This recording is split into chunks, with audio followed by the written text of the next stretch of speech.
Thank you for the invite today and the opportunity to talk about Space to Breathe, which is a report, research report that was produced by the Centre for Sustainable Healthcare.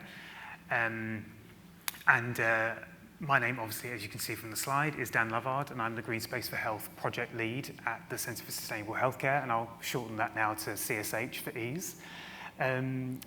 So some of you may be aware of the company, but if you're not, we are a charity that works to support the NHS and other health systems to be more sustainable, meet net zero carbon and wider sustainability targets through developing knowledge and resources as well. We have a clinical side to the company where we have people with specific areas of expertise, and they will work closely with particular departments, for example, kidney care or midwifery, and ensure that they are being as sustainable as they can be within their practice. And then there's also the greenspace team, which is where I sit and where my expertise lie. And in a snapshot, us as a team of 5, quite a small group, we work with healthcare sites to realise their potential on their green spaces through developing projects and resources to do more for nature, for people and the climate. So in the green space team in particular, we have our flagship scheme known as the NHS Forest. And again, it's through a variety of different projects and resources that we develop to ensure that healthcare sites are doing as much as they can for nature, for people and the climate as well. And that work can take many forms, as you can see on the slide here. So we've got tree planting, training and webinars, research, the list goes on really. This is just an example list of the variety that we have produced over the years since 2009 when the organisation was founded. So one of our core offers is tree planting, and since 2009 we have planted 130,000 trees across multiple sites, and more than 400 NHS sites have registered to be a part of the network. And the NHS Forest essentially is a network of best practice where sites showcase the work that they're doing. So we're sort of the facilitator for ensuring that healthcare sites can do more for their green spaces. So yeah, we have a network of about 400, which is fantastic, and it's ever growing. And we have funding through DEFRA and Forestry Commission at the moment to plant over 100,000 more trees by March 2025. So we're keeping ourselves really busy at the moment. We've got one more planting season with this particular avenue of funding. So why plant trees? So I just wanted to provide an overview of the benefits. So there are direct health benefits. So there's been studies to show that if patients have a view of a green space outside of their window, it can speed up recovery. And likewise with members of staff, if they have a view of green space, it can, there have been studies to show it can reduce absence and sickness. And also trees release chemicals called phytoncides, and this has been shown to strengthen our immune system. Indirect health benefits, so that's tied to ecosystem services. So that's things like carbon sequestration, flood prevention, and cleaning the air, amongst loads of other things as well. And tackling health inequalities. Trees have been known to be equigenic, so they are considered to be equigenic, which means basically in this context that there's a higher, more maximum benefit to those that are experiencing social inequalities and therefore will improve their health outcomes as well. There's financial benefits. So a couple of years ago, we commissioned Forest Research to do a pilot study focusing on the monetary benefits of trees on 4 NHS sites. And there are a variety of different statistics, which if you're interested, you can look into, but the one that I can think of on the top of my head is the annual monetary flows are around £80,000 through the ecosystem services that are provided through trees. And that doesn't take into account the benefits that I've alluded to around staff sickness and other aspects like that, which do have an impact as well, financially. And then staff wellbeing, I will touch on that in more detail later on in the slideshow.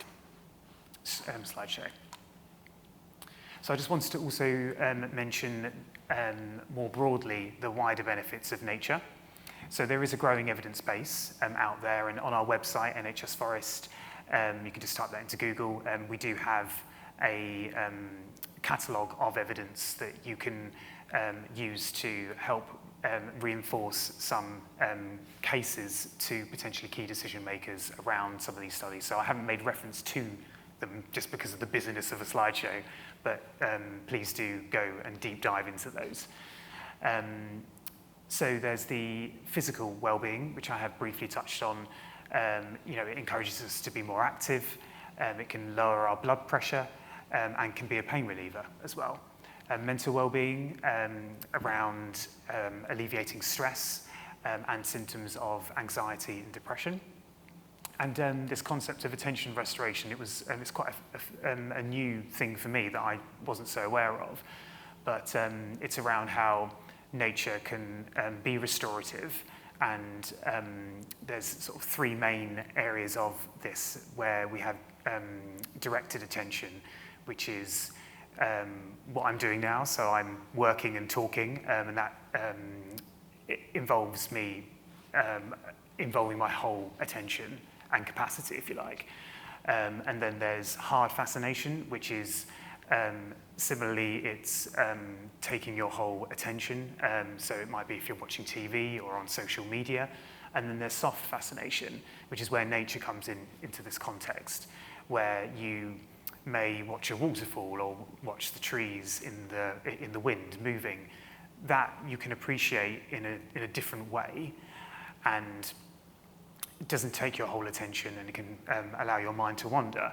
And that has that restorative effect. So it's just emphasizing that benefit that nature can play and help your mind reset, particularly in a very busy, overwhelming setting that healthcare can be. And then reducing inequalities I have mentioned already, so I won't touch on that any longer. And then for learning, so it's a great opportunity for people to learn new things as well, and create critical thinking. And personal development. So as I'm sure a lot of us in the room can appreciate, staff wellbeing is a national priority, and there's a lot of people that potentially in the health and wellbeing sector would be aware of in terms of the research. So I've listed some of the ones here around guidance and advice around improving conditions for staff to ensure that there's greater retention and recruitment attraction as well. And you can take that through a variety of angles financially, so productivity gain by studies that have shown £1 of investment, you'll get a return of investment for £4.20.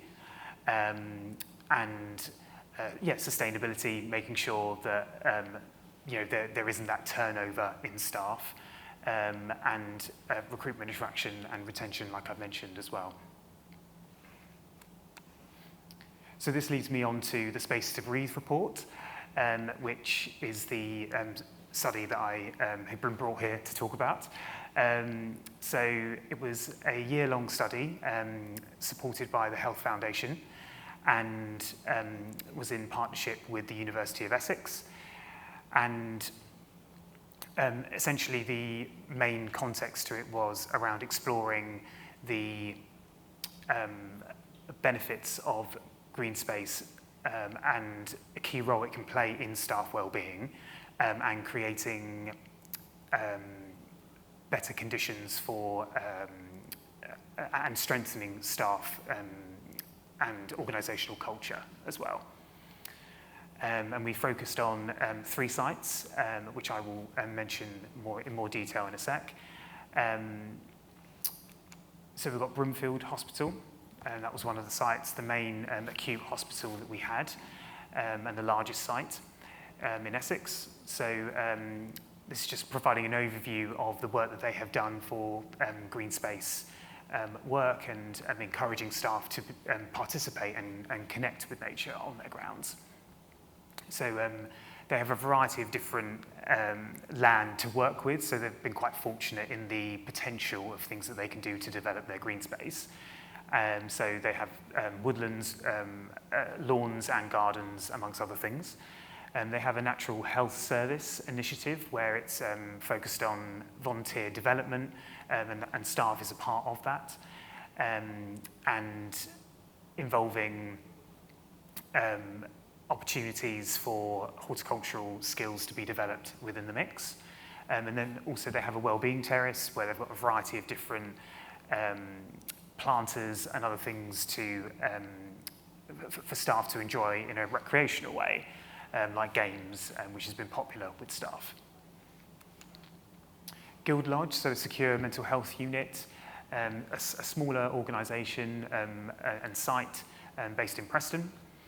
And they have made a great effort, and one of the sort of focus notable points that we had when we did this exercise and this report was this informal workplace walking culture that they had, and there was this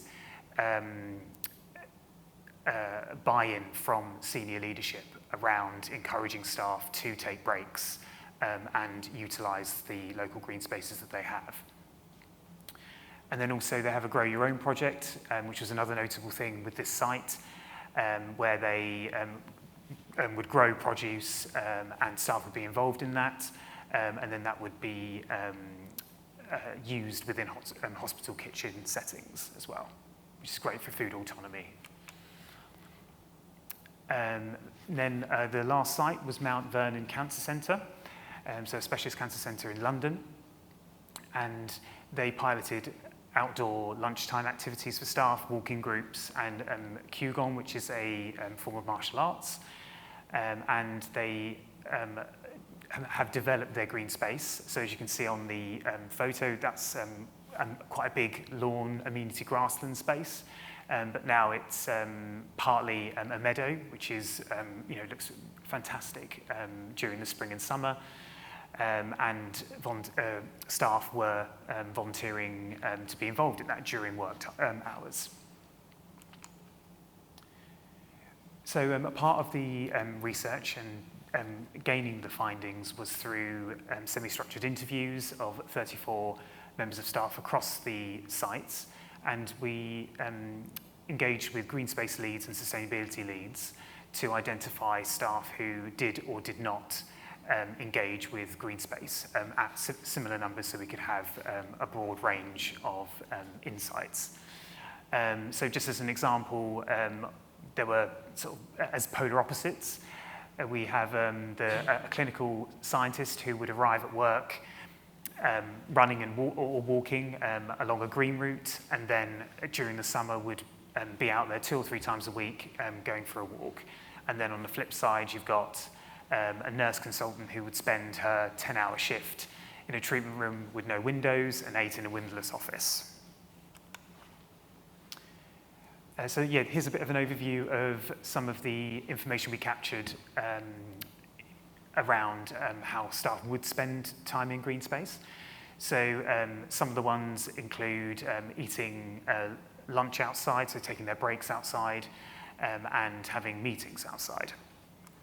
And then one particular theme that was very prominent and consistent across all of the sites and quite a few of the people that were interviewed was around the role of walking and how it was definitely the most popular activity that was spent out engaging with greenspace, but they also would actively seek a greener route during their errands, if you like, during different parts of the site, so that they could reap the benefits as much as they could by being out in a green space. And there's a few quotes there that you may be able to read now.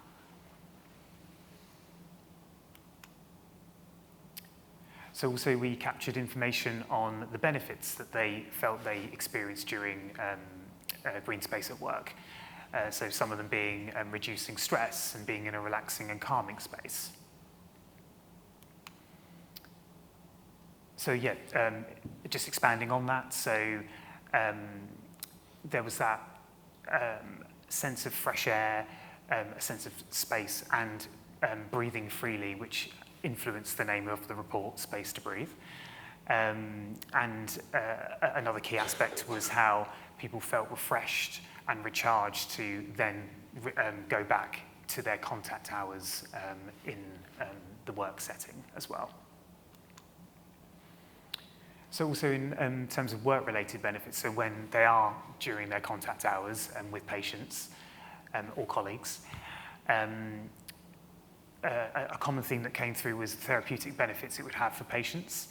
And an interesting thing that was mentioned was the power dynamics and how they shifted and it wasn't as clinical, and how that can be a very beneficial thing and a helpful context for more sensitive and difficult conversations that patients and staff may have.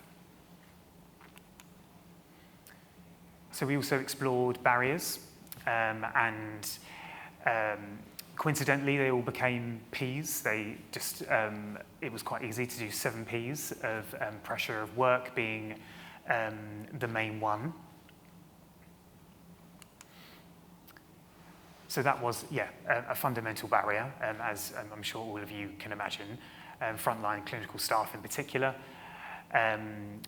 But the impact of this depended on a series of related issues, and some of them were proximity to green space. So frontline staff, particularly in emergency care, aren't going to be able to go too far away, so they would want to be able to have a space where they can take a breather out in a green space but not be too far, because they just in reality can't be.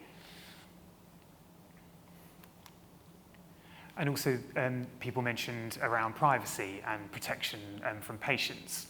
So to really have that detachment away from patients, being in an outdoor space that's more communal, they had been approached by patients before, and that is something that you know, isn't productive.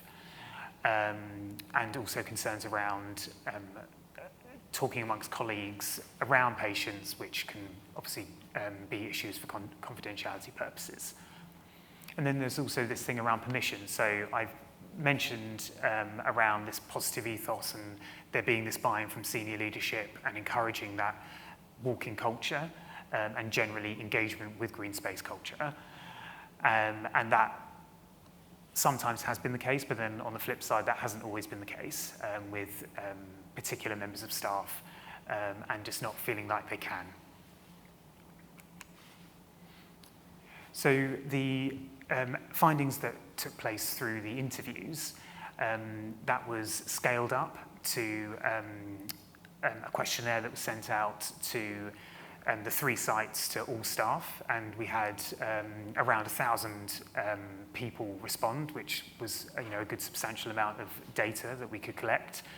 And it was data based on key themes that came from the findings from the interviews, but also it was connecting the relationship between green space and wellbeing outcomes and staff sickness as well. So there were some measures that were put in place during the questionnaire to be able to get those outcomes. So here are some of the findings, and it's just a snapshot of the findings here. So staff had a strong appetite for spending time in green space, a good number there, like just 83 to 89%. A sizable sizable proportion said the availability of attractive garden areas and green space was important to them, and staff reported significantly higher levels of well-being when they regularly spent time in a green space. And also, at all sites, the most common way of spending time in a green space was taking a walk.